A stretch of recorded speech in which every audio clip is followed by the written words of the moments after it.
Terentius's thoughts whirled for a moment as he stumbled in the dirt, the gravel in his boots rubbing his feet raw and adding to his torment.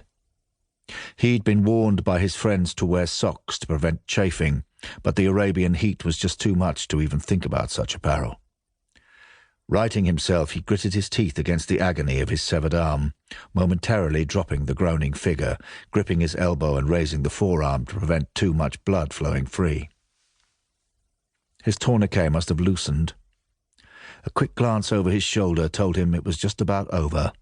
Now it was all down to him.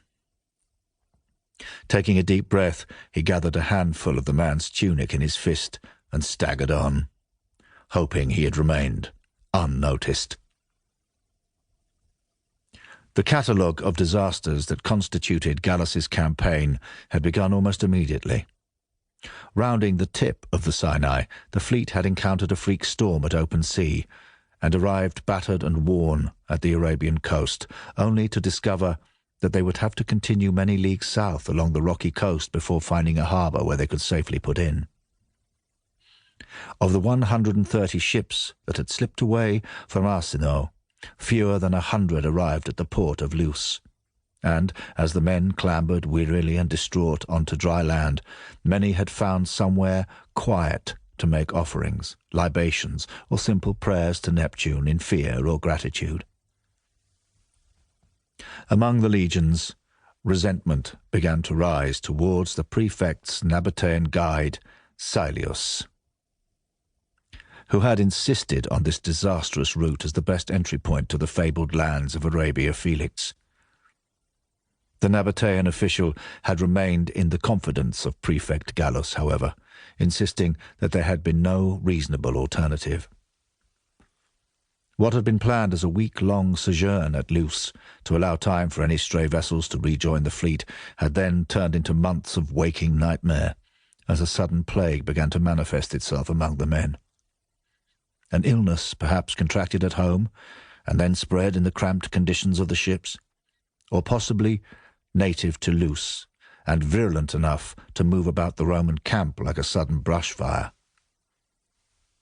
The pessimists among the common soldiery, initially a minority that had now grown into the majority, proclaimed the campaign a mistake, doomed, and disfavoured by the gods.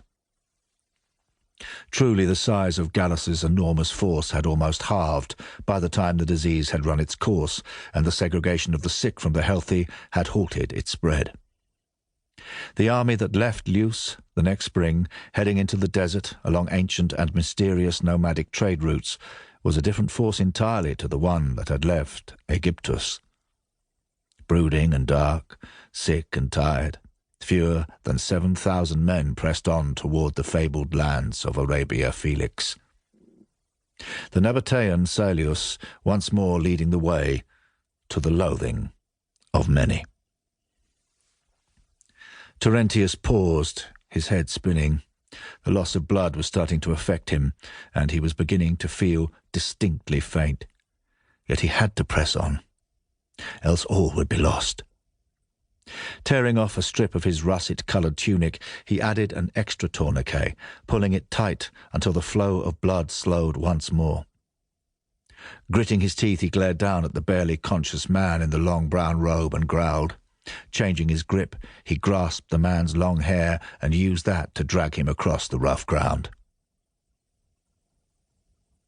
The next few months had been a blur of thirst, hunger, weakness, exhaustion, and despair, punctuated by occasional violent bloodshed when the army of Gallus came across a small town or settlement that confirmed they were in the lands of Arabia Felix and under the watchful gaze of the Sabaeans.